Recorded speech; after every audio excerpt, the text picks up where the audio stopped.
Learners welcome back to my YouTube channel and इस video में हम लोग डिस्कस करने वाले हैं टाइप्स ऑफ प्रॉस्पेक्टस के बारे में। और हम डिस्कस करेंगे shelf prospectus, red herring prospectus, abridged prospectus and deemed prospectus के बारे में। और ये आप लोगों के लिए काफ़ी यूज़फुल वीडियो रहने वाला है। ओके, तो हम स्टार्ट करते हैं इसे। सबसे पहले हम लोग डिस्कस करेंगे मीनिंग ऑफ प्रॉस्पेक्टस कि प्रॉस्पेक्टस होता क्या है। जैसा कि आप जानते हैं, कोई भी कंपनी है जब वो शेयर्स इशू करना चाह रही है तो उससे पहले उसको प्रॉस्पेक्टस इशू करना पड़ता है, जिसमें जो है कंपनी की डिटेल्स, सारी इंपॉर्टेंट इन्फॉर्मेशन होती है। ठीक है, so a prospectus is a formal document required by and filed with the Securities and Exchange Commission that provides details about an investment offering to the public। जब आप public से क्या invite करते हैं, इन्वेस्टमेंट या शेयर सब्सक्रिप्शन इनवाइट करते हैं, तो जो लोग इन्वेस्ट करेंगे उनको पता भी तो होना चाहिए आपकी कंपनी के बारे में, आपका क्या क्या चीज़ें हैं, ये सब कुछ। तो प्रॉस्पेक्टस क्या है कि एक फॉर्मल डॉक्यूमेंट है जिसमें ये सब चीज़ें होती हैं। So prospectus is filed for offering of stock, bonds, mutual fund etcetera, मतलब डिफरेंट टाइप की जो सिक्योरिटीज़ हैं उनको इशू करने के लिए पहले प्रॉस्पेक्टस को फाइल और रजिस्ट्रेशन करवाना पड़ता है। अब हम बात करेंगे डिफरेंट टाइप्स ऑफ प्रॉस्पेक्टस की। So according to companies act 2013 there are 4 different types of prospectus. आपको पता होने चाहिए, शेल्फ प्रॉस्पेक्टस है, रेड हेरिंग प्रॉस्पेक्टस है, एब्रिज्ड प्रॉस्पेक्टस है एंड डीम्ड प्रॉस्पेक्टस। तो बेसिकली कोई भी आपका जो टॉपिक होता है, सबसे पहले आपको उसका बेसिक पता होना चाहिए। जैसे कि अभी हम डिस्कस कर रहे हैं टाइप्स ऑफ प्रॉस्पेक्टस के बारे में, तो आपको मीनिंग क्लियर होना चाहिए कि व्हाट इज प्रॉस्पेक्टस। फिर हम बात कर रहे हैं इसके टाइप्स की, तो एक्चुअल में मेन कौन कौन से प्रॉस्पेक्टस है, तो आपको ये बताया गया है shelf, red herring, abridged and deemed prospectus. अब हम इनको वन बाय वन पढ़ेंगे। ओके, तो सबसे पहला है शेल्फ प्रॉस्पेक्टस। तो जो शेल्फ प्रॉस्पेक्टस है उसका सेक्शन है 31। आपको ये चीज़ ध्यान रखनी है, जो शेल्फ प्रॉस्पेक्टस है उसका सेक्शन 31। सेक्शन जो है आपको पता होने चाहिए, इंपॉर्टेंट रहते हैं। चाहे आपका जो है सब्जेक्टिव एग्ज़ाम है, चाहे आपका ऑब्जेक्टिव एग्ज़ाम होता है, तो आपको सेक्शन पता होने चाहिए। ठीक है, अब देखो शेल्फ प्रोस्पेक्टस होता क्या है, मैं आपको पहले सिंपल लैंग्वेज में समझाती हूँ। कई बार एक कंपनी जो है मल्टीपल इशू ऑफ सिक्योरिटी करना चाह रही है, तो ये नहीं है कि उसको हर बार प्रोस्पेक्टस इशू करना पड़े, तो वो एक शेल्फ प्रोस्पेक्टस यूज़ किया जाता है। और इसकी जो वैलिडिटी है वो 1 ईयर होती है। 1 ईयर का मतलब आप अगर उस एक साल में, इट मीन्स उस 1 ईयर में अगर आप जो है, सपोज आपने फर्स्ट टाइम ऑफर किया सिक्योरिटी का, ठीक है, तब आपने शेल्फ प्रोस्पेक्टस इशू कर दिया, फिर उसी साल में आपने थोड़े टाइम बाद दोबारा से सिक्योरिटीज इशू की, फिर दोबारा से, तो आपको हर टाइम प्रोस्पेक्टस इशू करने की ज़रूरत नहीं होती। ठीक है, तो मैक्सिमम जो है आपको ये भी बताया गया कि 4 इशू ऑफ सिक्योरिटीज़ के लिए आप एक शेल्फ प्रोस्पेक्टस को यूज़ कर सकते हो। ठीक है, अब हम पढ़ते हैं इसको। A shelf prospectus is a type of prospectus issued by companies making multiple issue of securities for raising fund। आपने जो मेन याद रखनी है चीज़ वो यही है जो मैंने हाईलाइट की है इसमें, कि अगर आप फंड्स रेज करने के लिए मल्टीपल इश्यूज करने वाले हैं सिक्योरिटीज़ के लिए, तो आप शेल्फ प्रॉस्पेक्टस इशू कर सकते हैं। एंड इसका सेक्शन जो है दैट इज़ 31। ओके, अब इसका एडवांटेज क्या है कि a new prospectus need not be issued every time the company issue securities. यानी कि जब भी कंपनी नया मतलब इशू करना चाह रही है सिक्योरिटी का, तो उसको नया प्रॉस्पेक्टस इशू करने की ज़रूरत नहीं है। ठीक है, लेकिन कुछ करना पड़ता है, वो भी आपको मैं बताऊंगी क्या करना पड़ता है। देखिए, a maximum of 4 issue of securities can be made using a shelf prospectus. यानी कि आप एक शेल्फ प्रोस्पेक्टस का यूज़ कर सकते हैं मैक्सिमम 4 इश्यूज ऑफ सिक्योरिटीज़ के लिए। और एक सबसे important cheese, a shelf prospectus should be used with in a maximum of 1 year, कि 1 साल के अंदर अंदर जो है आपको शेल्फ प्रोस्पेक्टस क्या है यूज़ कर लेना है। ठीक है, वैलिडिटी जो है इसकी 1 ईयर की होती है। अब जो एडिशनल अभी मैं आपको कह रही थी कि हर टाइप जो आप इशू सिक्योरिटी कर रहे हैं तो आपको प्रोस्पेक्टस इशू करने की ज़रूरत नहीं है। लेकिन कई बार क्या होता है, जैसे सपोज आज आपने ऑफर किया सिक्योरिटीज़ का, तो आप कुछ टाइम बाद जब करेंगे सेकंड इशू, तो उसमें कुछ चेंजेस तो आएंगे ना कंपनी की फाइनेंशियल पोजीशन में, तो उस इशू के लिए लोगों को पता होना चाहिए। तो एक हम इंफॉर्मेशन मेमोरेंडम यूज़ करते हैं, तो आपको पता होना चाहिए The only additional requirement is to file an information memorandum.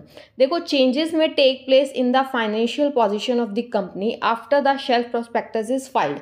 आपने फर्स्ट ऑफर जब किया मतलब तो आपने क्या किया, शेल्फ प्रोस्पेक्टस इशू कर दिया, लेकिन अब देखो जब सेकेंड इशू ऑफ सिक्योरिटी जब आप करेंगे तो फाइनेंशियल पोजीशन में चेंजेस तो होंगे. So these changes should be intimated to the registrar of companies. तो ये चेंजेस जो है आरओसी को इंटीमेट करने पड़ेंगे. ठीक है, ये जो चेंजेस हैं ये आपको आरओसी को बताने पड़ेंगे और ये चेंजेस आप फिर किस में बताएंगे, इंफॉर्मेशन मेमोरेंडम में, यानी कि information memorandum should be filed. Information memorandum should be filed on the second, third and fourth issue of securities made under the shelf prospectus. मतलब जब आपने, आपको पता है जब आपने फर्स्ट ऑफर किया तब आपने शेल्फ प्रोस्पेक्टस इशू किया, तो आप विद इन 1 ईयर जब सेकेंड, थर्ड और फोर्थ कर रहे हैं तब आप इंफॉर्मेशन मेमोरेंडम को फाइल करेंगे. ठीक है, तो ये आपका था शेल्फ प्रोस्पेक्टस के बारे में. अब हम डिस्कस करेंगे रेड हेरिंग प्रोस्पेक्टस के बारे में, उसका सेक्शन है 32. और एक और चीज़ आपको बतानी है, अगर आपने एक चीज़ ऐड कर सकते हैं शेल्फ प्रोस्पेक्टस में. देखो शेल्फ प्रोस्पेक्टस अभी हम जो पढ़ रहे हैं, शेल्फ प्रोस्पेक्टस प्लस जितने भी आप इंफॉर्मेशन मेमोरेंडम यूज़ कर रहे हैं सेकेंड, थर्ड और फोर्थ, ठीक है, मतलब मैक्सिमम आप फोर्थ कर सकते हैं, तो इनको मिला के हमारा प्रोस्पेक्टस बन जाएगा. ठीक है, shelf prospectus plus information memorandum is equal to prospectus. अब हम डिस्कस कर रहे हैं रेड हेरिंग प्रोस्पेक्टस, जिसका सेक्शन है 32. अब देखिए रेड हेरिंग प्रोस्पेक्टस होता क्या है. सिंपल अगर हम लैंग्वेज में बात करें, ऐसा प्रोस्पेक्टस जिसमें जो आप पोटेंशियल इन्वेस्टर्स, मतलब जो लोग इन्वेस्ट करेंगे उनको आप देते हैं, बट इसमें आप प्राइस और क्वांटिटी ऑफ सिक्योरिटीज़ की इंफॉर्मेशन नहीं देते हैं. मतलब कंप्लीट इंफॉर्मेशन नहीं होती है इस प्रोस्पेक्टस में, क्योंकि मेनली जो क्वांटिटी है सिक्योरिटीज़ की और जो प्राइस होगा वो इसमें अभी डिस्प्ले नहीं किया जाता है, वो अभी नहीं बताया जाता है. सो देखिए, a red herring prospectus is issued to potential investors but does not have complete information on the price of the securities offered and the quantum of securities to be issued. ये main है, तभी मैंने इसको highlight किया है कि इसमें जो है कंप्लीट इंफॉर्मेशन नहीं होती है on the price of securities offered and the quantum of securities to be issued. ठीक है, A red herring prospectus is a preliminary documents issued by the companies intending to go public. यानी कि जो public से invite कर रहे हैं shares में इन्वेस्ट करने के लिए, तो वो पहले प्रिलिमिनरी डॉक्यूमेंट जो है that is red herring prospectus. अब क्या है, ये क्रिटिकल गाइड, मतलब इसमें बताया जाता है कि कंपनी का business operation, financial status, future plans क्या हैं. बेसिकली अब आपके माइंड में ये क्वेश्चन भी अराइज होगा कि क्यों नहीं बताते हैं प्राइस ऑफ सिक्योरिटीज़ और क्वांटम ऑफ सिक्योरिटीज़ कंप्लीटली. आपने सुना होगा जो हम बुक बिल्डिंग प्रोसेस की बात करते हैं, बुक बिल्डिंग, जिस पे जो है सिक्योरिटीज़ का जो प्राइस है थ्रू द बिडिंग प्रोसेस जो है डिसाइड किया जाता है. जैसे कि एक प्राइस बैंड दे दिया जाता है, एग्जैक्ट प्राइस नहीं बताया जाता, शेयर का एक प्राइस बैंड दे दिया जाता है. सपोज कि 400 टू 450 के बीच में हमारा जो है शेयर का प्राइस वेरी करेगा, तो उसके लिए हम लोग रेड हेरिंग प्रोस्पेक्टस यूज़ कर सकते हैं. ठीक है, अब देखो जो फ्रंट पेज होता है ना प्रोस्पेक्टस का, वो डिस्प्ले करता है a bold red disclaimer stating that information in the prospectus is not complete. ये आपको बताना पड़ेगा पोटेंशियल इन्वेस्टर्स को कि ये इंफॉर्मेशन जो है कंप्लीट नहीं है, क्योंकि कंप्लीट पार्टिकुलर्स इसमें नहीं दिए गए हैं on the price of securities and quantum of securities. जैसा कि बुक बिल्डिंग में होता क्या है कि बिडिंग प्रोसेस के बाद जो है प्राइस डिसाइड किया जाता है. Okay, A company proposing to make an offer of securities may issue a red herring prospectus prior to the issue of prospectus. मतलब मेन प्रोस्पेक्टस इशू करने से पहले रेड हेरिंग प्रोस्पेक्टस को इशू किया जाता है. और ऐसी कंपनी जो कि रेड हेरिंग प्रोस्पेक्टस इशू करने वाली है, तो पहले उसको 3 days, at least 3 days prior to the opening of subscription list and the offer, ये रजिस्ट्रार को सबमिट करवाना पड़ेगा. At least 3 days prior to the opening of subscription list and the offer, ये चीज़ भी ध्यान रखनी है.